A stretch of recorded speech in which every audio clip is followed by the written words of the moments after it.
जय हिंद दोस्तों, मैं विशाल स्वागत करता हूं आपको अपनी यूट्यूब चैनल तैयारी जॉब में।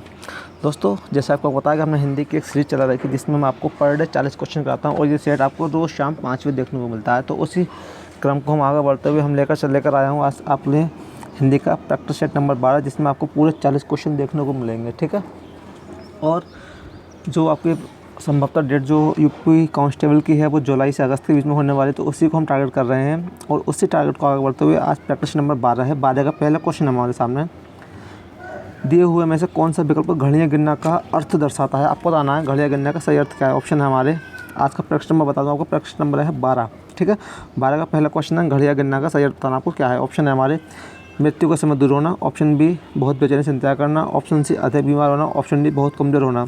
तो इसका आंसर होगा बहुत बेचैनी से इंतजार करना, option number B is right. ठीक है, वहीं आगे बढ़ते हैं क्वेश्चन नंबर 2 की ओर।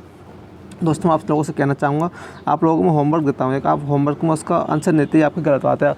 जो भी आपको होमवर्क दिया था उसका प्लीज़ कमेंट सेक्शन में उसका आंसर दिया करना, और जो भी वीडियो में कमी है या कुछ सुधार करने की ज़रूरत है आप मुझे ज़रूर बताएं। ठीक है, तो आज का दूसरा क्वेश्चन है चादर का बहुवचन बताना आपको कौन सा होगा। ऑप्शन है हमारे ए चादर चादर, बी चादरें, सी चादराओ, ऑप्शन डी चादरों।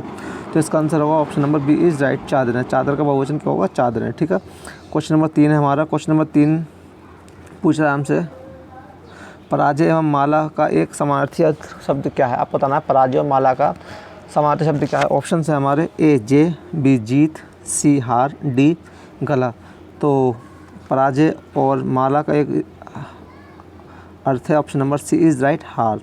क्वेश्चन नंबर 4 की ओर बढ़ते हैं। क्वेश्चन नंबर 4 आता है हमारा छाया है माथे पर आशीर्वाद सा पंक्ति में प्रयुक्त अलंकार है। तो मैंने आपको बताया जहाँ भी सा सी से सम सदृश ऐसे वर्ड आपको देखने को मिलते हैं वो हमारा कौन सा अलंकार होता है, वह हमारा उपमा अलंकार होता है, यानी option number D is right. आगे बढ़ते हैं क्वेश्चन नंबर 5 की ओर। तो क्वेश्चन नंबर 5 आता है अपने पास हीरक सी समीर माला जप पंक्ति में प्रयुक्त अलंकार पहचाने। तो देखो जहाँ भी हमारे सा सी सम सदृश सम ऐसे देखने को वर्ड मिलते हैं वहाँ कौन सा अलंकार होता है, हमारा उपमा अलंकार। तो हमारा option number D is right. ठीक है, आगे बढ़ते हैं क्वेश्चन नंबर 6 की ओर। तो क्वेश्चन नंबर 6 है अपने पास 9 2 11 होना इस मुहावरे का अर्थ दिए हुए में से कौन सा विकल्प दर्शाता है। आपको बताना है। तो ऑप्शन है हमारे बहुत से मित्र इकट्ठे होना, 9 और 2 गिनना, सी भाग जाना, डी गायब कर देना। तो ऑप्शन नंबर 6 का आंसर होगा हमारा option number C is right. Question number 6 का answer option number C is right, यानी भाग जाना। 9 2 11 होना मतलब भाग जाना। आगे बढ़ते हैं क्वेश्चन नंबर 7 की ओर। तो क्वेश्चन नंबर 7 आता है अपने पास दिए गए विकल्प में से मनोहर का समानार्थी शब्द चुनिए। आपको बताना मनोहर का समानार्थी शब्द क्या है। ऑप्शन है हमारे ए रोचक, बी दिलचस्प, सी दास्ता, डी सुहावना। तो हम बात करते हैं मनोहर का समानार्थी होता है सुहावना, यानी option number D is right. आगे बढ़ते हैं क्वेश्चन नंबर 8 की ओर। क्वेश्चन नंबर 8 आता है अपने पास। आपको बताना है जो 4 ऑप्शन दिए हैं इसकी शुद्ध वर्तनी कौन सी है। ए आदर्श, बी आदर्श, सी आदर्श, डी आदर्श। तो आपको उसका क्लियर दिख रहा होगा answer option number C is right, आदर्श। वहीं हम बात करते हैं क्वेश्चन नंबर 9 की। तो क्वेश्चन नंबर 9 है अपने पास पंच परमेश्वर के लेखक कौन है। आपको बताना है पंच परमेश्वर के लेखक कौन है। ए मुंशी प्रेमचंद, बी जयशंकर प्रसाद, सी महादेवी वर्मा, डी रामचंद्र शुक्ल। तो इसका आंसर होगा हमारा पंच परमेश्वर के लेखक है Munshi Premchand, option number A is right. आगे बढ़ते हैं क्वेश्चन नंबर 10 की ओर। तो क्वेश्चन नंबर 10 से हमसे पूछ रहा है देव प्रसन्न होकर मनुष्यों को वर देते हैं, बाकी में प्रयुक्त देव शब्द का बहुवचन बताना आपको क्या होगा, यानी देव शब्द का बहुवचन पूछ रहा है हमसे। तो हमारे ऑप्शन है ए देवगढ़, बी देवजन, सी देवलोक, डी देववृंद। तो इसका आंसर होगा हमारा option number A is right, Deogarh. ठीक है, ऑप्शन नंबर ए। आगे बढ़ते हैं क्वेश्चन नंबर 11 की ओर। तो क्वेश्चन नंबर 11 आता है हमारा निम्नलिखित वाक्य को ध्यान से पढ़ें और तय करें कि कौन सी हिस्से में त्रुटि है। आधुनिक परिवार का एक हिस्सा बनकर ज़िंदगी मानसिक तनाव से गुजर गई है। तो ऑप्शन हमारे गुजर गई है, एक हिस्सा बनकर आधुनिक परिवार का ज़िंदगी मानसिक तनाव से। तो इसका आंसर होगा हमारा option number A is right, गुजर गई है। ठीक है, आगे बढ़ते हैं क्वेश्चन नंबर 12 की ओर। तो क्वेश्चन नंबर 12 है व्यक्ति वस्तु या स्थान के नाम को क्या कहते हैं। तो कभी कभी आपसे ऐसे क्वेश्चन नहीं पूछ लेता, ये क्वेश्चन भी आपसे पूछा गया है। ठीक है, तो व्यक्ति वस्तु स्थान के नाम को हम क्या बोलते हैं, संज्ञा कहते हैं, यानी option number C is right. 12 question का option number C is right. आगे बढ़ते हैं क्वेश्चन नंबर 13 की ओर। तो क्वेश्चन नंबर 13 है अपने पास। क्वेश्चन नंबर 13 पूछ रहा है हमसे अरे वाह आपका आगमन तो आकस्मिक है, वाक्य में रिक्त स्थान के स्थान पर किस विराम चिन्ह का प्रयोग किया जाएगा। आपको बताना है जो यहाँ फिलअप्स दिया है यहाँ पर कौन सा विराम चिन्ह आएगा। हमारे ऑप्शन से हैं अर्धविराम, दोहरा अवतरण, प्रश्न चिन्ह विस्मयदिबोधक। तो जहाँ भी आपसे मन के भाव व्यक्त होते हैं, अरे वाह, छी, हाय, तो वहाँ भी कौन सा आता है, यानी वहाँ आता है विस्मयदिबोधक। यानी इसका क्वेश्चन नंबर 13 का हमारा option number D is right. वहीं आगे बढ़ते हैं क्वेश्चन नंबर 14 की ओर। तो क्वेश्चन नंबर 14 है दोस्तों, आपको बताना चाहूँगा एक बार और कि ये जो मैंने प्रैक्टिस सेट लेकर आया हूँ 40 क्वेश्चनों का, इसमें आपको मुश्किल से 12 से 15 मिनट के बीच में आपके सारे 40 क्वेश्चन हो जाते हैं, जिसे मैंने नाम दिया है क्विक रिव्यू, जिससे कि हम अपने क्विक रिवीजन, जिससे हम जल्दी से जल्दी, कम समय में जल्दी से ज़्यादा से ज़्यादा क्वेश्चन पढ़ सकें। ठीक है, तो हम यही हमारा टारगेट है कि आपको कम समय में ज़्यादा मटेरियल प्रोवाइड कराना। तो 14वें का हमारा आंसर क्वेश्चन है, आपको बताना शुद्ध वाक्य कीजिए। ठीक है, तो हमारा नाम क्या है इसका, क्विक रिवीजन, कम समय में ज़्यादा मिलना।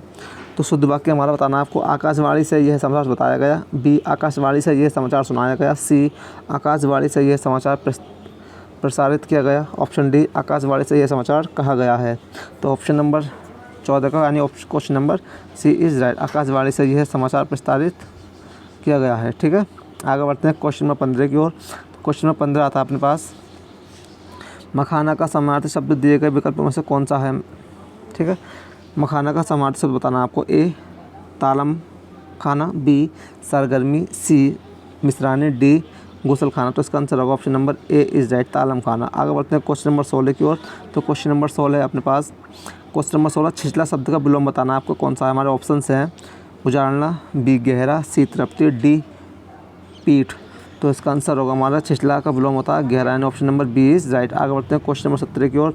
क्वेश्चन नंबर 17 है अपने पास, 2006 में सार्क लिटरेरी अवार्ड और 2003 में सरोजनी नायडू पुरस्कार से पुरस्कृत होने वाली महिला कौन सी है ना, आपको बताना महिला कौन सी है। हमारे पास ऑप्शन है उषा प्रियवंदा, नमिता सिंह, मैत्री पुष्पा, मनीषा कुलश्रेष्ठ। कभी कभी आपसे लिटरेचर में ऐसे ऐसे क्वेश्चन पूछ लेता है कि आपको अंदाजा तक नहीं होता है ना, तो इसलिए आपको इजी टू हार्ड मॉडरेट सारे क्वेश्चन आपको सेट में देखने मिलेंगे। तो इसको मैं आपको बता दूँ, सेट का टाइम है रोज़ शाम 5 बजे। तो इसका आंसर होगा हमारा 17 का option number C is right, Maitreyi Pushpa को ये मिले हैं 2006 में सार्क लिटरेरी अवार्ड और 2003 में सरोजिनी नायडू पुरस्कार। ठीक है, आगे बढ़ते हैं क्वेश्चन नंबर 18 की ओर। तो क्वेश्चन नंबर 18 है अपने पास, बगीचे का सुंदरता अनूठा है, सही वाक्य का चयन करना। मतलब आपको ये वाक्य दिया है, गलत दिया है, इसका सही प्रारूप बताना कौन सा होगा। ए बगीचे का सुंदरता अनूठी है, बी बगीचे की सुंदरता अनूठी है, सी बगीचे की सुंदरता अनूठा है, डी बगीचे की सुंदरता अनूठा है। तो हम बात कर ले 18 की, तो उसका आंसर होगा option number D is right, बगीचे की सुंदरता अनूठी है, ना कि बगीचे का सुंदरता अनूठी है। ठीक है, आगे बढ़ते हैं क्वेश्चन नंबर 19 की ओर।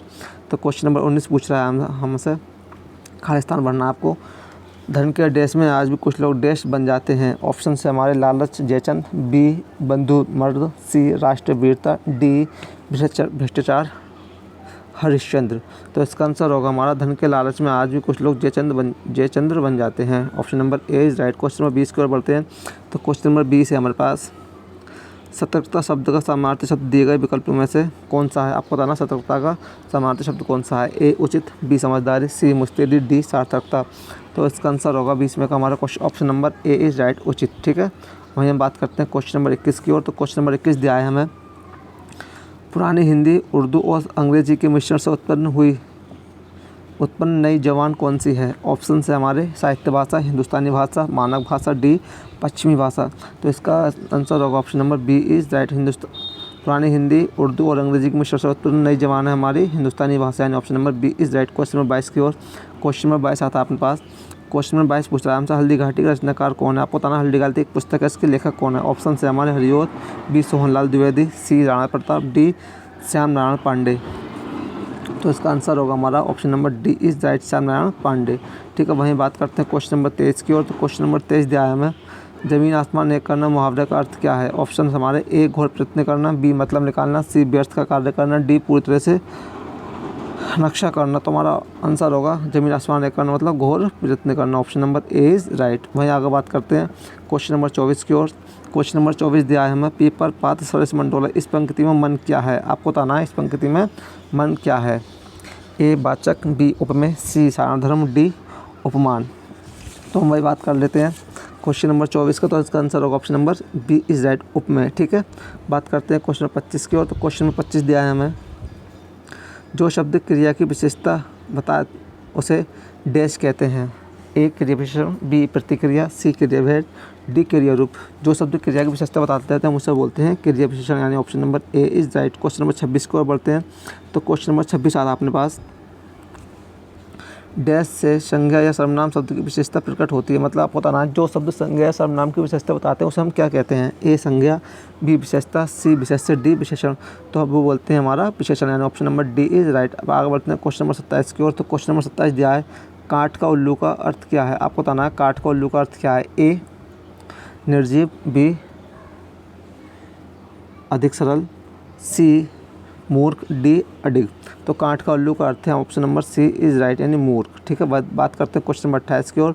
तो क्वेश्चन नंबर 28 दिया है हमें, क्वेश्चन नंबर 28 है, दिए गए विकल्पों में से मूर्धनी शब्द के विपरीतार्थक शब्द का चयन कीजिए, यानी मूर्धनी का विलोम शब्द बताना है हमें। तो ऑप्शन है हमारे, ए तात्कालिक, बी विषाद, सी स्थायी, डी जीवंतता।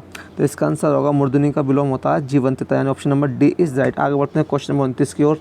तो क्वेश्चन नंबर 29 दिया है हमें, शायद दोस्तों दो बार आ गया है ना ये। क्वेश्चन नंबर 30 की तरफ बढ़ते हैं हम आज। क्वेश्चन नंबर 30 आता है, मोह शब्द कौन सा विशेषण है। आपको पूछना है कि मोह शब्द विशेषण कौन सा है। ए परिमाणवाचक, बी सार्वनामिक, सी गुणवाचक, डी संख्यावाचक। तो मोह हमारा है option number C is right, गुणवाचक विशेषण। ठीक है, बात करते हैं क्वेश्चन नंबर 31 की ओर। तो क्वेश्चन नंबर 31 आता है अपने पास। क्वेश्चन नंबर 31 है, खिचड़ी किस प्रकार का शब्द है। आपको बताना खिचड़ी किस प्रकार का शब्द है। हमारे ऑप्शन हैं देशज, तत्सम, तद्भव और विदेशज। तो खिचड़ी हमारा देशज शब्द है, यानी option number A is right. ठीक है, आगे बढ़ते हैं क्वेश्चन नंबर 32 की ओर। तो क्वेश्चन नंबर 32 दिया है, इसमें आपको बताना है तत्सम शब्द नहीं है। जो ऑप्शंस दिए हमारे पास वो बताना आपको तत्सम शब्द नहीं है। तो ऑप्शन है हमारे दही, दधी, उष्ट, चक्षु और श्रृंगार। तो इसका आंसर होगा option number D is right, श्रृंगार। ठीक है, श्रृंगार का तत्सम होता है श्रृंगार, है ना। वहीं बात करते हैं आगे क्वेश्चन नंबर 33 की ओर। तो क्वेश्चन नंबर 33 आता है अपने पास, सूरदास और नंददास की काव्य रचनाओं की भाषा कौन सी थी। आपको बताना सूरदास और नंददास की जो काव्य रचनाएं की हैं उनकी भाषा क्या है। ऑप्शन है हमारे प्राकृतिक, B Brajbhasha, C Sanskrit, D Khari Boli. तो इसका आंसर होगा option number B is right, Brajbhasha. ठीक है, सूरदास और नंददास की भाषा कौन सी है, ब्रजभाषा। वहीं हम बात करते हैं क्वेश्चन नंबर 34 की ओर। तो क्वेश्चन नंबर 34 आता है अपने पास। क्वेश्चन नंबर 34 पूछ रहा है, प्रेम अंधे की राह की तरह ही आकर्षित होता है, वाक्य का काल बताइए। आपको वाक्य का काल कौन सा है। ए सामान्य वर्तमान काल, बी अपूर्ण वर्तमान काल, सी पूर्ण वर्तमान काल, डी सामान्य भूतकाल। तो आपको क्लियर दिख रहा होगा, जिस क्रिया के अंत में ता है, ती है आदि शब्द आते हैं वो हमारा होता है सामान्य वर्तमान काल, यानी option number A is right. आगे बढ़ते हैं क्वेश्चन नंबर 35 की ओर। तो क्वेश्चन नंबर 35 आता है, प्रेम में भगवान रचना के लिए जितेंद्र कुमार को किस पुरस्कार से सम्मानित किया गया। आपसे यहाँ दो प्रकार से क्वेश्चन बन सकता है, प्रेम में भगवान किसकी रचना है। तो आपका ऑप्शन आंसर होगा जितेंद्र कुमार की। आपको तीसरा क्वेश्चन पूछा है, इन्हें कौन सा पुरस्कार मिला। तो आपको होमवर्क है, ये कब लिखी गई थी, प्रेम में भगवान कविता कब लिखी गई थी, है ना। आपको बताना इसका सन कब प्रकाशित हुई थी। ठीक है, कब लिखी गई थी और कब प्रकाशित हुई थी। तो हमारे ऑप्शन हैं भारत सरकार शिक्षा मंत्रालय पुरस्कार, बी सरस्वती सम्मान, सी देव पुरस्कार, डी व्यास सम्मान। तो इसका आंसर हमारा option number A is right, Bharat सरकार शिक्षा मंत्रालय पुरस्कार। वहीं बात करते हैं क्वेश्चन नंबर 36 की ओर। तो क्वेश्चन नंबर 36 दिए गए विकल्पों में से कौन सा विकल्प निशीथ का अर्थ है। आपको बताना है निशीथ का अर्थ क्या होता है। ठीक है, ए निशा में स्थिर रहना, बी चंद्रमा, सी भानु, डी आधी रात। तो 36 का हमारा आंसर होगा option number D is right, निशीथ का अर्थ होता है आधी रात। ठीक है, वही हम बात करते हैं क्वेश्चन नंबर 37 की ओर। तो क्वेश्चन नंबर 37 निम्न में से उचित शब्द का चयन करना है। आपको बताना है सही अर्थ मतलब किसकी बर्तनी शुद्ध है। ए औद्योगिक, बी औद्योगिक, सी औद्योगिक, डी औद्योगिक। तो हमारा आंसर होगा option number D is right, औद्योगिक। भाई हम बात कर लेते हैं क्वेश्चन नंबर 38 की ओर। तो क्वेश्चन नंबर 38 दिया है हमें, आपको बताना है किस शब्द में पुल्लिंग शब्द है। ए राशि, बी कुर्सी, सी पक्षी, डी चील। तो इसका आंसर होगा option number C is right, पक्षी। वही बात कर लेते हैं आज के सेकंड लास्ट क्वेश्चन की। आपको बताना है गण का प्रयोग कर बहुवचन नहीं बनाया जा सकता। आपको बताना है इस शब्द का प्रयोग करके किसको बहुवचन नहीं बनाया सकता। ए देवीगण, बी भक्तगण, सी नेतागण, डी शिक्षकगण। तो इसका आंसर होगा हमारा option number A is right, देवीगण हम यूज़ नहीं कर सकते। ठीक है, भक्तगण हम बोल सकते हैं, नेतागण बोल सकते हैं और शिक्षकगण बोल सकते हैं। वहीं आज का लास्ट क्वेश्चन है दोस्तों, सालों बाद उसका प्रवासी पति लौटी है, इस वाक्य में कौन सा विशेषण है। सालों बाद उसका प्रवासी लोटा है, यहाँ पर आएगा लोटा है, ठीक है। तो वाक्य में कौन सा शब्द विशेषण है आपको बताना। विशेषण तो आपको पता होगा, जो शब्द संज्ञा या सर्वनाम की विशेषता बताते हैं हम उसे विशेषण बोलते हैं, ठीक है। अब देखो यहाँ प्रवासी पति, पति क्या है हमारा संज्ञा है, तो इससे पहले क्या आया प्रवासी आया, तो प्रवासी क्या है हमारा विशेषण। आपको ये बताना है बस, option number C is right. मिलते हैं अपने नेक्स्ट वीडियो में कल शाम 5 बजे, है ना। अगली वीडियो में शाम 5 बजे। जय हिंद, जय भारत। अगर आपको मेरी वीडियो अच्छी लगी तो प्लीज़ चैनल को लाइक, शेयर एंड सब्सक्राइब जरूर कर लें।